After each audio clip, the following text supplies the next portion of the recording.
Find the surface area of the surface formed by rotating the graph of the curve y equals x squared from x equals 0 to x equals root 2 along the y-axis.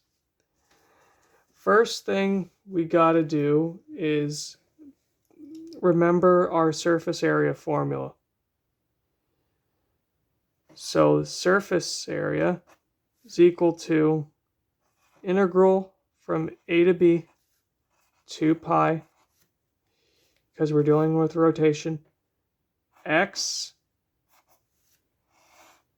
square root of 1 plus y prime squared dx. You could also write this as dy over dx, but this is just the better way to remember it, especially for this problem, because all you have to do is just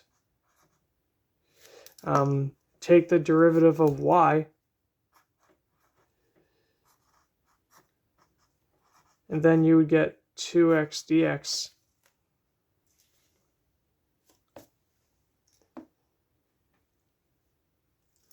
So don't let the dx fool you a little bit. Just be concerned about the 2x, because now you got to put that. Oh yeah, because the reason why I said that is because you only have to stop at the dy over dx. You don't have to put the dx on the other side. You could just leave it as is.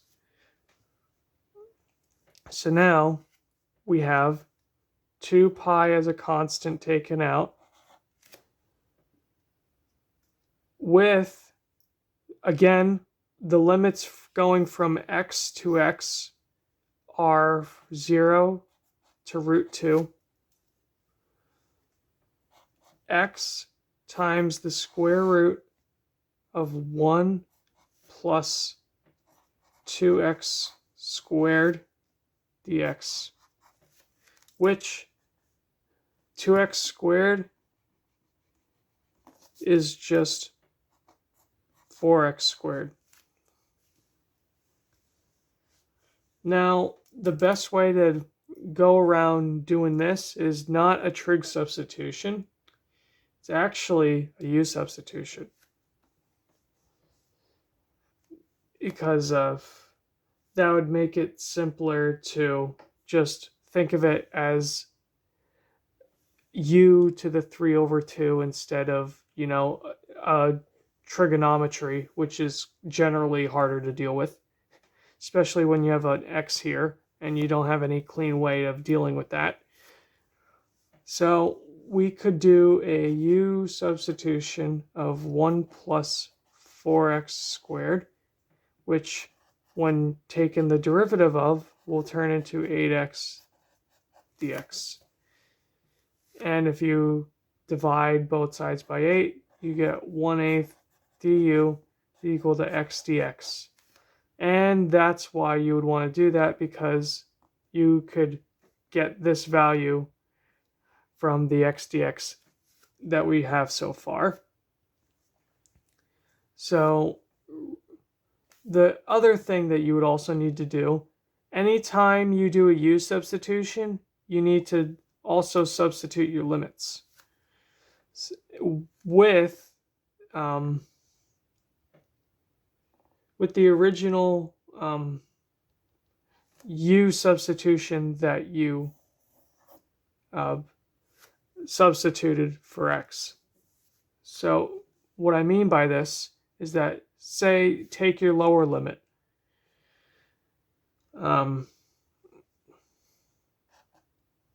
So lower bound is equal to 1 plus 4 times 0 squared, which is just 1. Because you're making the bounds in terms of u, not x. So that's how we could actually use them. So the upper bound would then be 1 plus 4 root 2 squared, which is the same as saying 1 plus 4 times 2 to the 1/2 times 2. They cancel out and just give you 1 plus 8, which is also just 9. So those are your upper bound and lower bound. Now we could proceed with the problem. Now we get 2 pi from bounds 1 to 9,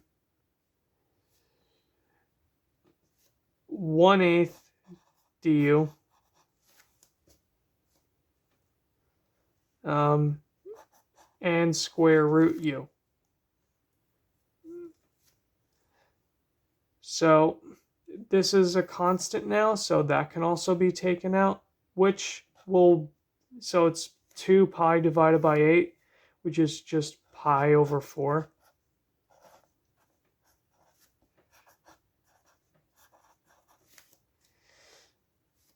And if it makes it simpler for you to remember as well, also just convert the square root here into a 1/2, because sometimes doing that could make it a lot easier to determine whether you would need to convert 1 over x into a natural log function or not.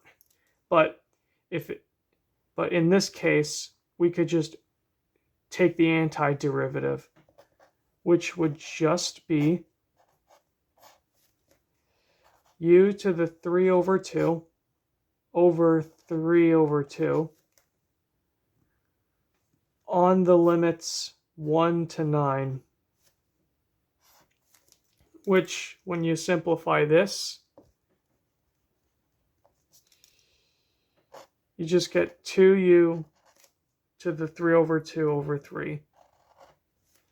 So when we put in our limits for this, it becomes 2 to the square root of 9 to the 3rd over 3 minus 2 to the square root of 1 to the 3rd over 3.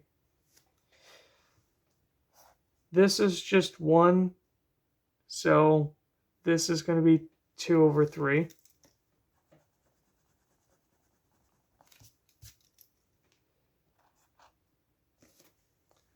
And then this is going to be 9 times 9 times 9. A better way to do this is just to take 2 9s out and just multiply them by this 2, which is going to give you 18. And just be left with the square root of 9, which is 3. So then you would have 18 times 3, which 18 times 3 is equal to 54.